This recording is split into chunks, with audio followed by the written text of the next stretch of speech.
अथ त्रिशो अध्याय, 30वां अध्याय। इसमें इस अध्याय में देह गेह में आसक्त पुरुषों की अधोगति का वर्णन किया गया है। कपिल भगवान कहते हैं, हे माता, संसारी जीव भगवान की इस अल बलवान काल की महिमा को नहीं जानते। वह देखते हैं कि हवा के साथ बादल उड़ते जा रहे हैं, लेकिन उनकी दृष्टि भगवान की शक्ति पर नहीं जाती है। जीव सुख की इच्छा से बड़े बड़े दुख सहन कर धन कमाता है, उसी उसी को काल भगवान विनष्ट कर देते हैं। तब वह अत्यंत दुखी होता है। वही वस्तु उसके साथ हाथ से नष्ट हो जाती है, छिन जाती है। उसके साथ में दुनिया में कुछ भी नहीं रहता है। वह शोकग्रस्त हो करके जोर जोर से रुदन करता है। यह जीव जिसके लिए शोक करता है, उसको भगवान धुन देते हैं, अर्थात नष्ट कर देते हैं। तम तम धुनोति भगवान पुमानोक्षति कृते।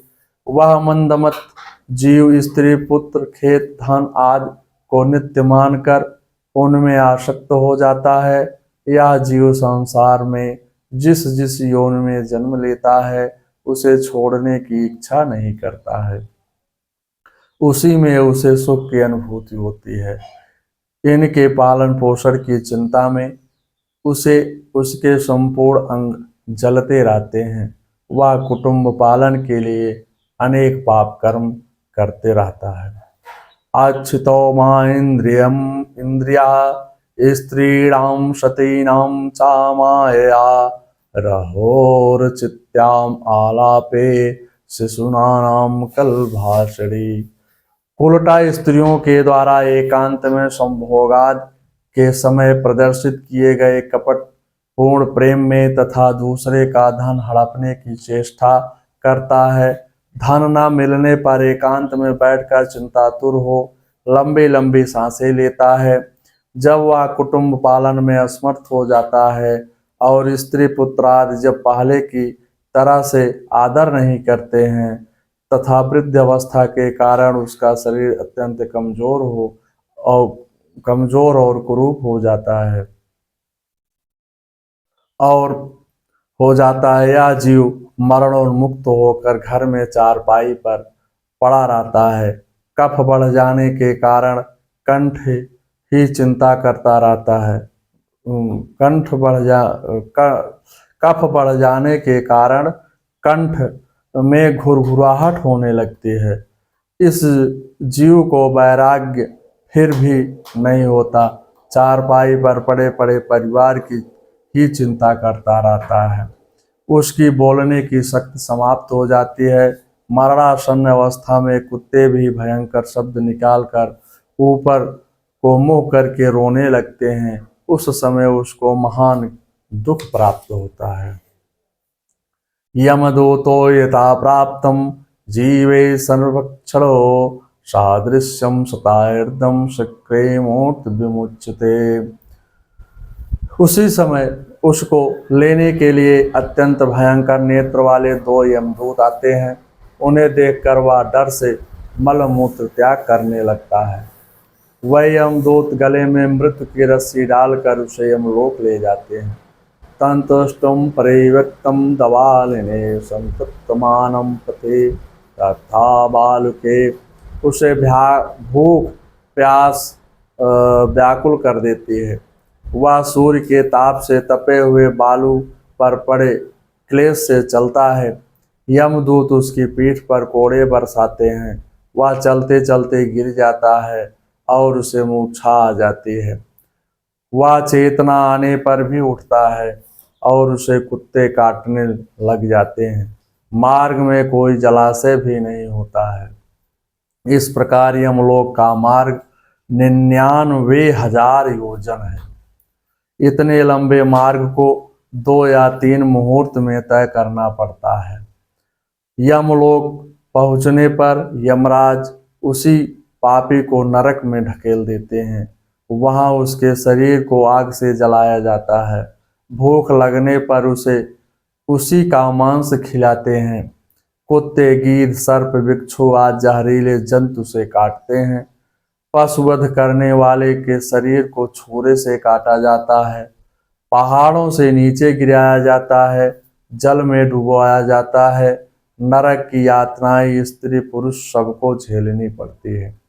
मनुष्य यौन प्राप्त करने के पूर्व से सूकर, कुकर आदि 84 लाख योनियों को क्रम से भोग करके शुद्ध हो जाने पर फिर उसे मनुष्य योनि में भेजा जाता है। श्रीमद् भागवत साप्ताहिक कथा कीर्तिते स्कंद का 30वां अध्याय समाप्त हुआ। अथ कत्र्योशको अध्याय माने 31वां अध्याय मनुष्य यौन को प्राप्त हुए जीव की गति का वर्णन। कपिल भगवान कहते हैं, हे माता जी, नरक की यातना भोग कर या जीव भगवान की प्रेरणा के पूर्व कर्म अनुसार देह प्राप्ति के लिए पिता के वीर्य द्वारा माता के पेट में आता है।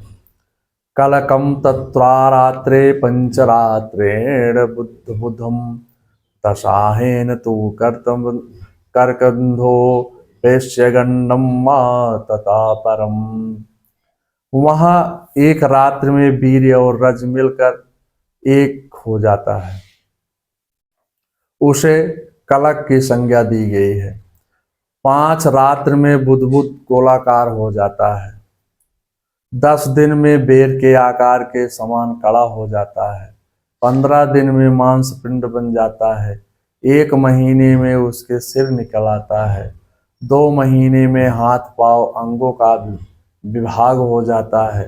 3 महीने में नाखून, रोम, हड्डी, चर्म, स्त्री पुरुष के चिन्ह तथा अन्य छिद्र उत्पन्न हो जाते हैं। 4 महीने में उसमें मांसाद 7 धातुएं पैदा हो जाती हैं। 5वें महीने में भूख प्यास लगने लगती है। 6ठे महीने में झिल्ली से लिपट कर वह दाहिने कोख में घूमने लगता है। उस समय माता जो भी खाती है उसी से उसका पोषण होता है। वह जंतुओं के साथ जघन्य मलमूत्र के गड्ढे में पड़ा रहता है। वहाँ कोख में के कीड़े उसके सुकुमार अंग को नोचते रहते हैं, जिससे वह मूर्छित हो जाता है। माता के खाए हुए खट्टे मीठे चटपटे नमकीन पदार्थ में से अत्यंत पीड़ा होती है। गर्भाशय में उसका सिर पेट की ओर और पीठ और गर्दन कुंडलाकार मुड़े रहते हैं। 7वें महीने में उसे ज्ञान होने लगता है। तब वह हाथ जोड़कर भगवान की स्तुति करता है। सोऽहं व्रजामि शरणं हा कुतो भयं मे येन दृशे यत्तदशो अनुरूपा। जीव कहता है, प्रभु, मैं बड़ा अधम हूँ, पापी हूँ। आप जगत की रक्षा के लिए अनेक रूप धारण करते हैं। मैं भी भूतल पर विचरण करने वाले आपके चरणारविंदों की शरण लेता हूँ। मुझे मेरे कर्मों के अनुसार गर्भवास मिला है, इससे मेरा उद्धार कीजिए। आपकी माया के कारण मुझे यह बंधन प्राप्त हुआ है। मेरे साथ रहते हुए आप हमेशा मुक्त हैं। मैं भी आपका ही अंश हूँ।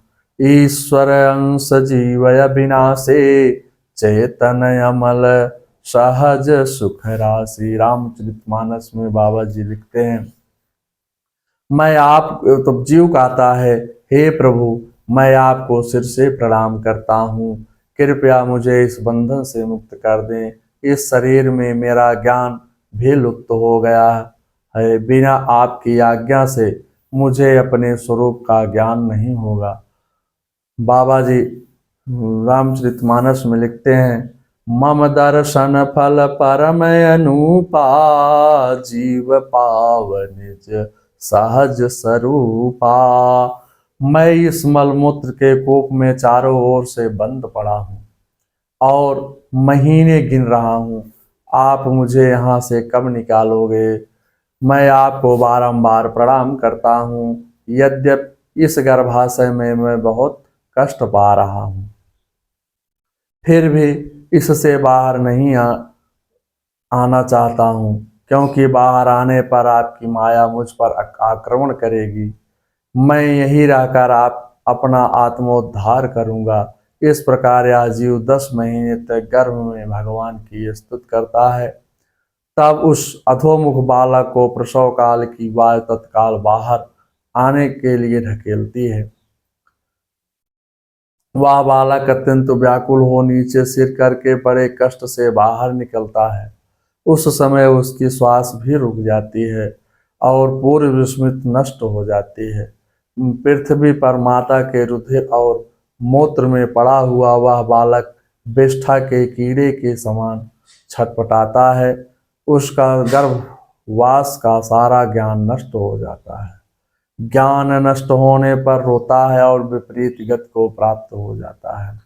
विपरीत गति का तात्पर्य है गर्भावस्था में सुषुम्नाचारी होने के कारण जीव को ईश्वर की सन्निधि प्राप्त होती रहती है, जिसके कारण उसे पूर्व जन्मों की स्मृति बनी रहती है। पृथ्वी पर आने के बाद सुषुम्ना मार्ग अवरुद्ध हो जाता है। जीव की इड़ा पिंगला नाड़ी में रज तप रूप से विपरीत मार्ग में गत हो जाती है। दोनों नाड़ियों में रजोगुण तमोगुण का प्रवेश हो जाता है, जिससे उसे अपने आत्म स्वरूप की विस्मृत हो जाती है। यही विपरीत गति का भाव है। ज्ञान नष्ट होने पर बालक रोने लगता है। उस समय गर्भावस्था का सारा ज्ञान नष्ट हो जाता है, सिवाय रोने से कुछ नहीं कर सकता। इसी प्रकार बाल्य कौमार और पौगंड अवस्थाओं के दुख भोग कर बालक युवावस्था में पहुंचता है। फिर वह कामासक्त पुरुषों का संग कर स्त्रियों के साथ काम क्रीड़ा कर मोह में फंसकर फिर वही पूर्ववत कर्म में प्रवृत्ति होने लगता है, जिससे पुनः बंधन में बंध जाता है। बंद्यो कीर मर कटकी नाई, बाबा रामचरितमानस में लिखते हैं। यह जीव माया के बंधन में पड़कर मोक्ष मार्ग को भूल जाता है। बंधन के छूटने का कोई उपाय नहीं करता। जीव के उद्धार का उत्तम उपाय नहीं है कि कामासक्त